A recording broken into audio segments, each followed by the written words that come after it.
Hey everybody, this is Kyle, and today I'm going to talk about the second time I ever played out in front of people.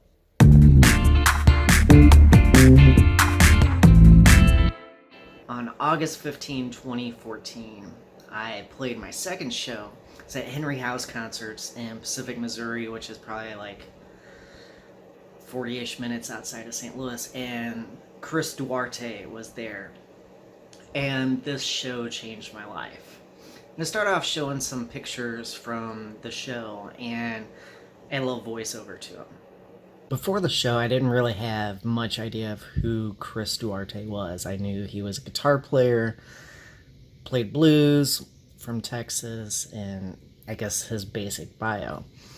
So when I arrived, the band was already there and had set up. And as a guitar player, when you see another guitar player's pedal board, it's always a fascinating thing because there's a little bit of creativity, there's a lot of procedure that goes into pedal boards. The order that you put things, when you choose to put things in the not recommended order, all those choices that you're making can tell another player a whole lot about you. And so it's always fascinating on a very deep level. And to see that his pedals were laid out on the floor, he didn't have some sort of chassis or board or something that they were mounted on, that was really fascinating to see as well. Keep in mind at this time too, when I was performing, I thought of myself more as a guitar player that happens to write songs and happens to try to sing. So the idea of me doing a solo performance like I do now, that wasn't really on my mind at the time. I was still thinking I might connect with a singer or another songwriter and be more of a duo performer as opposed to a solo performer. Here's a picture of the drummer's kit. It's a very simple kit, not a whole lot of drums or cymbals. And I have to say that the drummer was phenomenal in keeping the beat. There's some quality about drummers from the southern United States. The way that they play with swing has such an awesome groove to it. If you like ZZ Top and some music like that, then you know exactly what I'm talking about. During the band's break, I talked to the drummer a little bit and complimented him on his swing. And the person hosting the house concerts asked me later, it's like, what were you talking about? Because it's like you went into musician mode and you were starting to use terms that I didn't totally know. I've heard swing before. And of course, the conversation was very much in musician lingo as opposed to my summary. So that was an interesting little note. The bass player had a cool Ampeg rig set up. I'm not sure what the amp head was. And actually, I just noticed you could see my reflection in the window as I'm taking the picture. But the band as a three-piece had a phenomenal sound. So when I opened for the Chris Duarte group, as the band is called, I played two songs to open for them. And of the two songs, I remember one was my traditional blues song at the time, and that song is on Hallowed. It's called What Tomorrow Gonna Give. And I don't remember what the other one was. I want to say it was something that I didn't play at my first show, because I wanted to show people there. And again, these are people... Most of the people there at that time were people I worked with, people that knew me in relation to my day job, and I wanted to show everybody, hey, I have more than just two songs. So, but I don't remember what the other one was. I wanted to play a blues song because that seemed to fit what the band was going to do. I do have to say, when the band started to play, it was a life-changing experience for me because the level of enthusiasm that Chris Duarte brings to a performance with his guitar it's very, very difficult to describe. It would be like if you had the opportunity to be in a room with Jimi Hendrix, Jimmy Page, Billy Gibbons, Freddie King, some of these phenomenal players that just play with such soul and such intensity. That's what it was like. And you're in a living room, literally, with this band. And to see somebody close their eyes and, as I always say, go off into guitar land and be just absolutely with the groove, just playing what he felt, that was such an amazing experience. More than any other guitar player I've ever heard in my life, he changed how I played. Before I get to that change, though, let's look at some more pictures.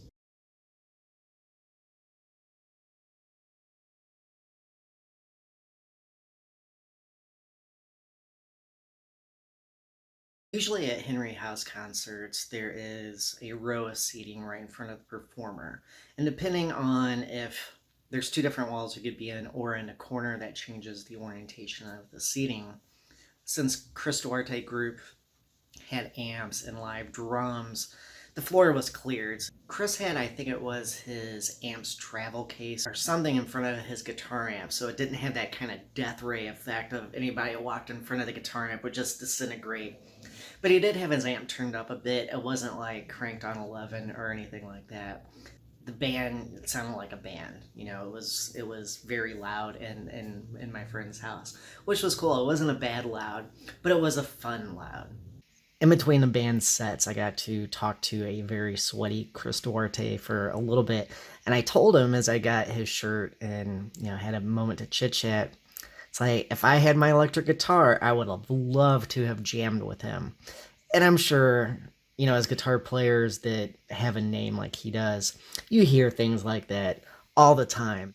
After the band's first set, I was completely fascinated with his playing, and I'll talk about that a little bit more as we look at some pictures from the band's second set. I realized I should have taken some video back then, but this is about 6 years ago. I really wasn't thinking, and plus, I was so captivated by his playing and the band's performance. I was not even thinking like, oh, I need to video this. During the second set, I had a different vantage point. I was right in front of the band, getting the full experience. And as I'm watching the band, I do what many guitar players do when they listen to another guitar player, or a lot of times other musicians in general. You follow what that musician is playing in your own head, and you think about, would you have played the same phrases the same way? This would be like an actor that studies another actor thinking, would I deliver those lines in the same way? Or like a comic saying, would I deliver this joke in the same way? Or an artist thinking, would I use this technique in the same way? So likewise, I'm in my head listening to Chris play and following his every note and thinking, how would I have answered that? And whenever he makes a little pause, how would I respond in a musical way? And it's rare for a musician to keep me captivated so deeply for so long during a performance. This was completely amazing to me. So how did Chris Duarte change my guitar playing? It really focuses on how do I solo. And people would always tell me up to that point to just cut loose, to just play. And I was always very clinical, very technical, very well thought out in my solos. Yeah, I could jam, yeah, I could do different licks and things and with fluidity, and that was never a problem. But to just really go to guitar land, as I mentioned, and leave all manner of getting back behind, just to completely transport somewhere without any care of ever getting back. That sense of wanting abandoned from reality and just getting into the music. That was the main part of it. Listening to how he played and how he played the notes, all the notes he was playing that night had such a groove, such a rhythmic drive, such a melodic intensity. Instead of shredding and noodling in time, as more playing all these notes with a whole different level of energy. Not too long after that, I was playing in a band where I had a chance to solo a lot more. People would be dancing during a song, and I didn't want to be that guitar player that, here, watch me do some fret tapping as you're dancing, and then you stop dancing. I wanted to be that guitar player that if the dance floor was moving, I did not want to lose that momentum. And Chris Duarte's playing helped me achieve that rhythmic energy and keeping everything moving and keeping people moving as well. And that was something immense. And it seems so obvious now looking back, like, oh, duh, play music so people dance or move to it. If you don't know Chris Duarte's music, please look him up. He's a phenomenal player. He's been in guitar magazines and articles, and lots of stuff has been written on him. I can't say enough what an inspiration he was to me personally, and plus getting to hang out with a dude and his band in someone's living room. That's always a plus. I mean, those types of things just don't get to happen that often in life. So as always, if you see something creative online, make sure you follow, subscribe, like, and comment, and do all those things and help us out. See you next time.